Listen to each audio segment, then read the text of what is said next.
வாழ்நாளில் ஒருபோதும் எந்த விதமான போதைப் பொருட்களையும் இச்சூழலில் பயன்படுத்த மாட்டேன். என் குடும்பத்தையும் சுற்றுப்புறத்தையும் போதையின் பிடியில் இருந்து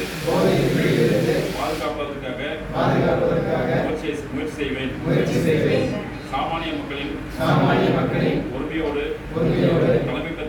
தலைமைத்துவம் பண்போடும் போதையில்லாத ஆரோக்கியமான சமுதாயத்தை உருவாக்க பாடுபடுவேன்.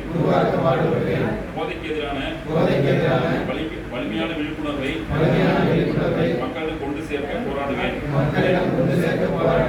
போதையில்லா தமிழகம் என்ற